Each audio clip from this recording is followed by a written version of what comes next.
Hello' বন্ধুসকল, কি খবৰ? আশা কৰোঁ সকলোৰে ভাল। আজি মই এটা বিশেষ বিষয়ক লৈ আপোনালোকৰ লগত আলোচনা কৰিম। যদি আমাৰ চেনেলটো এতিয়ালৈকে ছাবস্ক্ৰাইব কৰি দিয়া নাই, তেনেহ'লে চেনেলটো এতিয়া ছাবস্ক্ৰাইব কৰি দিয়ক আৰু লগতে কাষত থকা ঘণ্টা বুটামটো টিপি দিব নাপাহৰিব। আহকতে দেৰি নকৰি ভিডিঅ'টো আৰম্ভ কৰোঁ। প্ৰথমৰ পৰিচয়টো মই দি লওঁ। মোৰ নাম শ্ৰী নয়ন কলিতা, ধৰ্ম হিন্দু, কিন্তু মোৰ প্ৰথম পৰিচয় হ'ল মই অসমীয়া। মই এই কথাখিনি কিয় ক'লোঁ ভিডিঅ'টো শেষ কৰি চালে গম পাব। বৰ্তমান আমাৰ অসমত ধৰ্মক লৈ বহুত বাক বিতৰ্কৰ সৃষ্টি হৈ আছে। মানুহবোৰৰ সম্পৰ্কবোৰ ধৰ্মক লৈ ফাট মেলি গৈ আছে। আৰু সিদিনাখন বিশ্বনাথ চাৰিআলিত যি ঘটনা ঘটি গ'ল সেয়া সকলোৱে জানে। সেই চৌকাদালি নামৰ বুঢ়া মানুহজনক অপদস্থ কৰি ভিডিঅ' বনাই ভাইৰেল কৰা হ'ল। আৰু এই কথাখিনি ৰাষ্ট্ৰীয় পৰ্যায়ত অসমৰ মান সন্মান ডুবাই দিলে।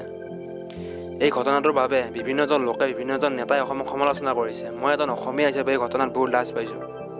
আৰু এতিয়া আজি এই যুগত ধৰ্মক লৈ এইবোৰ কৰি থকাৰ সময় নহয়। আমি এইফালে ধৰ্মক লৈ যুঁজি থাকোঁতে মানুহকে চন্দ্ৰ মংগল পালেগৈ। আৰু আমি ইয়াত কাৰ কি ধৰ্ম, কোনে কি খায়, কোনে গৰু খায়, কোনে গাহৰি খায়, এইবোৰ বাচ বিচাৰ কৰা লাগি আছোঁ। আৰু ভগৱানটো এজনে, আমি সেইবোৰেহে বেলেগ বেলেগ নামেৰে নাম দি লৈছোঁ।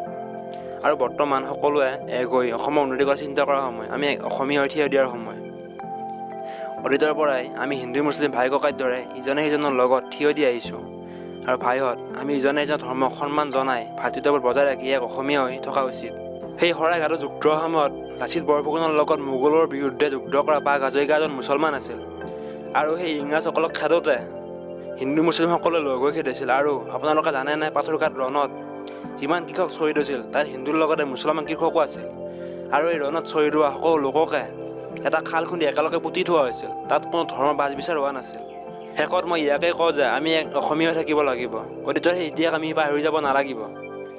আজি ভিডিঅ'টো ইমানে আছিল। আৰু ভিডিঅ'টো চাই যদি মই কি ক'ব খুজিছোঁ বুজি পাইছে, তেনেহ'লে ভিডিঅ'টো লাইক কৰক আৰু লগতে ভিডিঅ'টো সকলোৰে লগত শ্বেয়াৰ কৰক।